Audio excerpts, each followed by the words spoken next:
Okay દીકરાઓ good morning Sandeep Sanghavi નવસારીથી okay દીકરાઓ આપણે જે છે આપણે નવું ચેપ્ટર સ્ટાર્ટ કરવાના છે ચેપ્ટર નંબર 11 વનસ્પતિઓમાં વહન હવે વનસ્પતિઓમાં વહનની અંદર જે આપણે વાત કરીએ તો પહેલા તો આપણે ચર્ચા કરીશું કે વનસ્પતિમાં ઊંચાઈની જો ચર્ચા કરીએ તો આપણને અલગ અલગ ઊંચાઈની વનસ્પતિઓ જોવા મળે નાના કદથી લઈને મધ્યમ કદથી લઈને ઘણી ઊંચાઈ ધરાવતી વનસ્પતિઓ આપણને જોવા મળે તો કદાચ તમને પણ પ્રશ્ન થયો હોય કે વનસ્પતિની અંદર આ પાણી અને ખોરાકનું વહન કેવી રીતે થતું હશે કારણ કે જ્યારે કોઈ પણ વસ્તુ જમીનથી ઉપરની દિશામાં જાય ત્યારે ગુરુત્વાકર્ષણીય બળ તેને નીચેની તરફ ખેંચવાનો પ્રયત્ન કરે એનો અર્થ એવો થયો કે પાણી અને ખોરાકનું વહન જે છે ગુરુત્વાકર્ષણીય બળની વિરુદ્ધ દિશામાં જ્યારે વહન થાય ત્યારે ઊર્જા પણ વપરાતી હોય એટલે ઊર્જાની જરૂરિયાત ઊભી થાય અને આ રીતે તેનું વહન થાય હવે પ્રશ્ન એ થાય કે જો આપણે વાત કરીએ વનસ્પતિમાં વહનની અંદર તો ઊંચામાં ઊંચી વનસ્પતિઓની જો આપણે વાત કરીએ જેમ કે આવૃત બીજધારી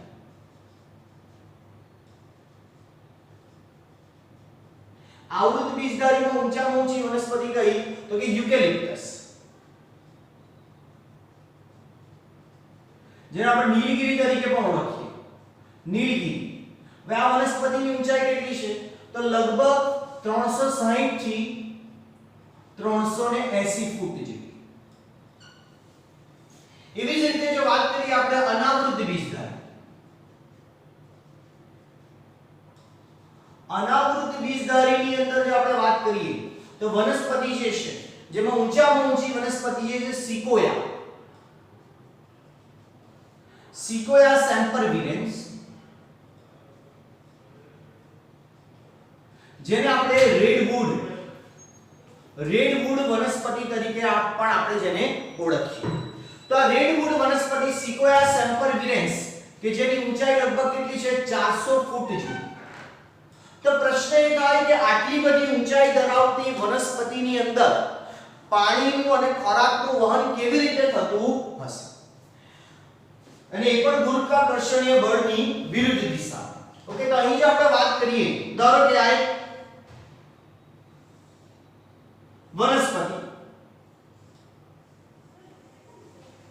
વનસ્પતિ અને એની અંદર એના મૂળ તંત્ર તો આ ચેપ્ટરની અંદર જે આપણે જોવાના છીએ કે સૌપ્રથમ કે જમીનમાંથી પાણીનું વહન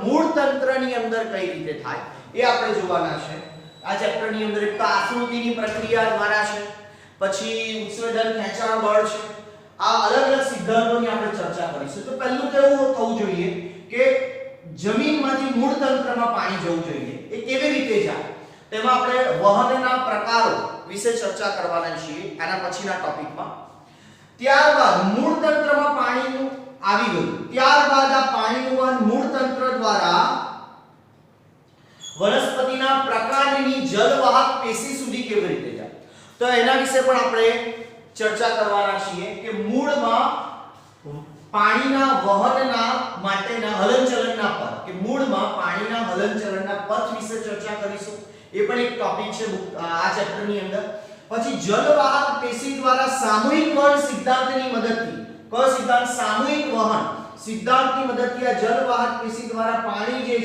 છે પર્ણના ટોચના ભાગ સુધી કેવી રીતે પહોંચે તેમાં આપણે સામૂહિક વહનનો સિદ્ધાંત જે છે ઉત્સેચન ખેંચાણ સિદ્ધાંત જે છે મૂળ દાબ સિદ્ધાંત જે છે એની આપણે ચર્ચા કરીશું અલ્ટિમેટલી થયું શું જમીનમાંથી મૂળમાં પાણીનું વહન થયું મૂળમાંથી કેવી રીતે જલવાહક પેશી સુધી પહોંચે જલવાહક પેશી દ્વારા પાણી જે પ્રકાંડના પર્ણના ટોચના ભાગ સુધી કેવી રીતે પહોંચે એની ચર્ચા જે છે આપણા ચેપ્ટરની અંદર કરવાના હવે વહન જે છે શેનું થાય કે વનસ્પતિની અંદર તો વનસ્પતિની અંદર એક તો વહન જે થાય એક તો પાણીનું વહન ખનિજ ક્ષારનું વહન આ ઉપરાંત જે વહન જે છે શેનું થાય ખોરાકનું હવે ખોરાકનું વહનની વાત કરીએ તો ખોરાકનું વહન એટલે કોનું વહન કે કાર્બનિક અને અકાર્બનિક ઘટકોનું વહન કાર્બનિક અને અકાર્બનિક ઘટકોનું વહન. તો હવે આટલી વધુ ઊંચાઈ ધરાવતી વનસ્પતિની અંદર જો આપણે વહન કરવું હોય તો શેની જરૂરિયાત ઊભી થાય? વાહક પેશી. શેની જરૂરિયાત ઊભી થાય? વાહક પેશી. વાહક પેશી કઈ છે બે? નંબર 1 જલવાહક પેશી અને નંબર 2 અન્નવાહક પેશી. કે જલવાહક પેશી અને અન્નવાહક પેશી.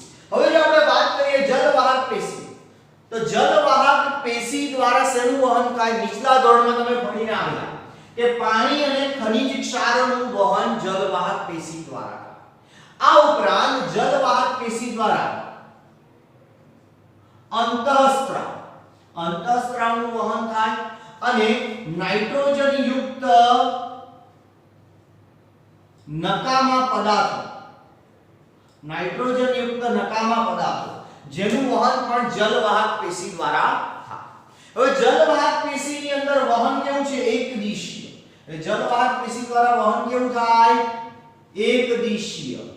એક જ દિશામાં. અને કઈ દિશામાં એકદિશીય? એટલે ઉર્ધ્વગામી. કઈ દિશામાં? ઉર્ધ્વગામી. ઉર્ધ્વગામી એટલે જમીનથી મૂળ તંત્રથી લઈને પ્રકાંડ અને પર્ણના ટોચના ભાગ સુધી. એટલે ઉર્ધ્વગામી જ વહન. જ્યારે અન્નવાહક પેશીની વાત કરું તો વહન કેવું છે? દ્વિદિશીય. બંને દિશાની અંદર થાય. એટલે કે વહન કેવું છે? અધોગામી અને ઉર્ધ્વગામી. અધોગામી અને ઉર્ધ્વગામી. હવે અધોગામી એટલે વહન કયા પ્રકારનું?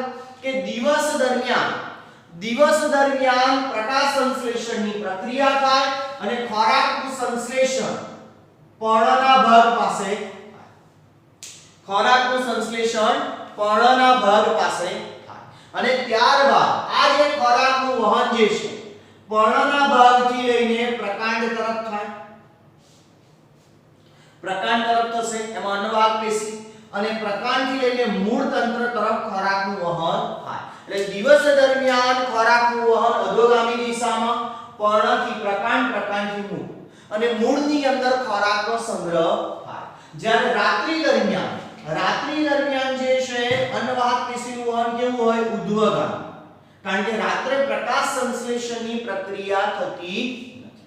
એટલે ખોરાકનું વહન જે છે રાત્રિ દરમિયાન મૂળ તંત્રથી લઈને પ્રકાંડ અને પછી પર્ણના ટોચના ભાગ સુધી થાય.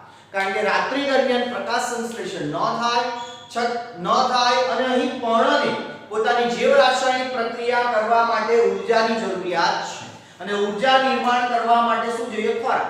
એટલે રાત્રિ દરમિયાન મૂળ તંત્રથી પ્રકાંડ અને પર્ણ તરફ એટલે કે ઉર્ધ્વગામી દિશામાં ખોરાકનું વહન. કે તો આ રીતે જલવાહક અને અન્નવાહક પેશી દ્વારા વહન થાય.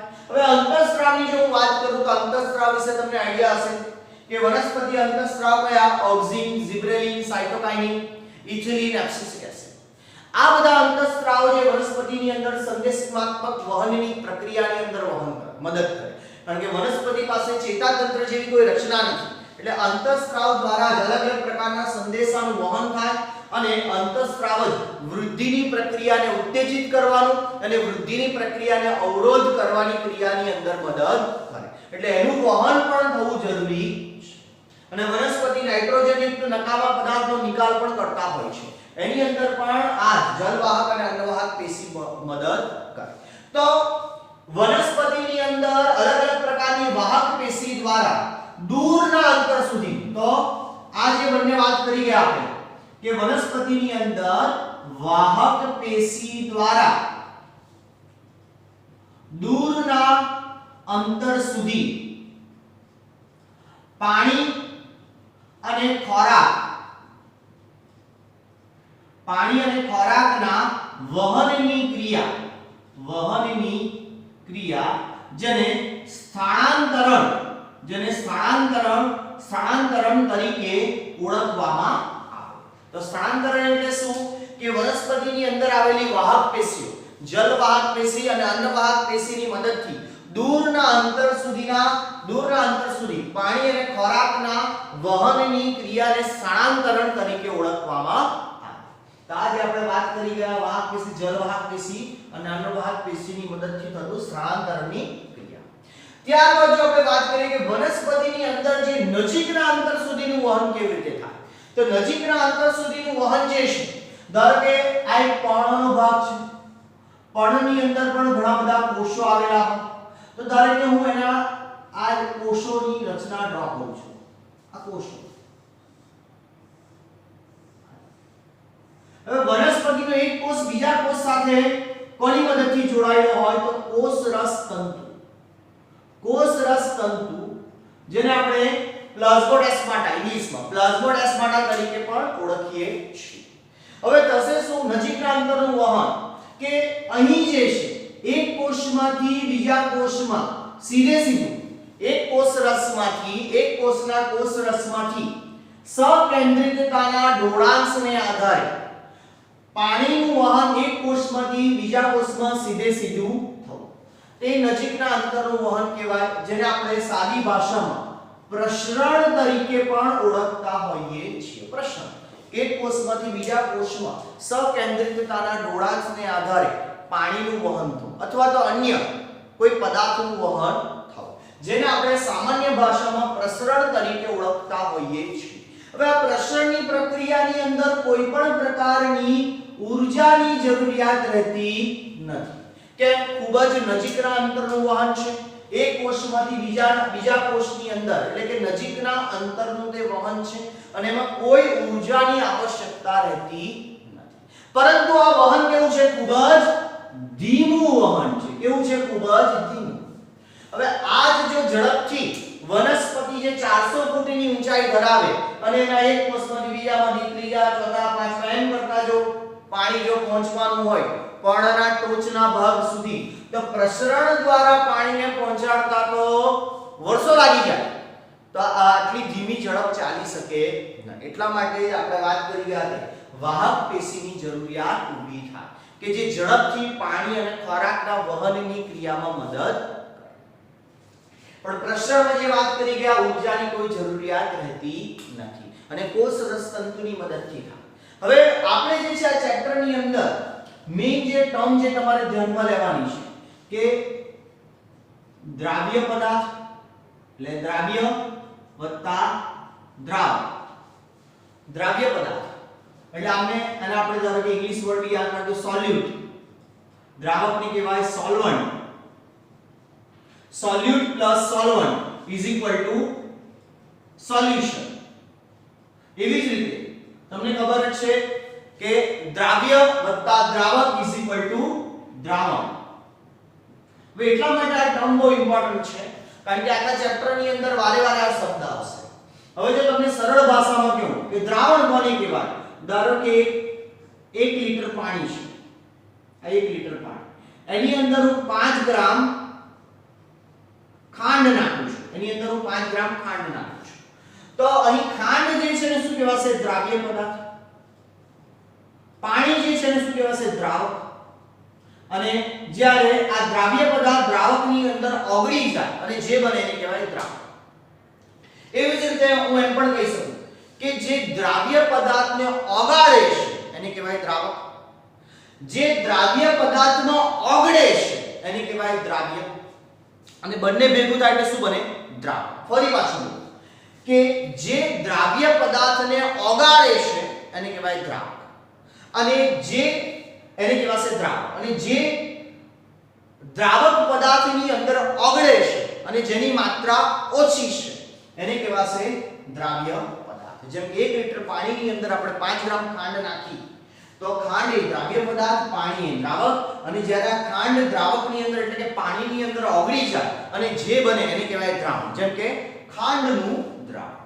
તો અહીં જે આપણે વાત કરી હમણાં કે પ્રસરણ જે છે સકેન્દ્રિતતાના ઢોળાંશની દિશામાં થાય. એટલે કેવી રીતે, ધારો કે અહીં આંકડાકીય માહિતી લઈએ, ધારો કે આ કોષની અંદર 100 માઇક્રોલીટર જેટલું પાણી છે,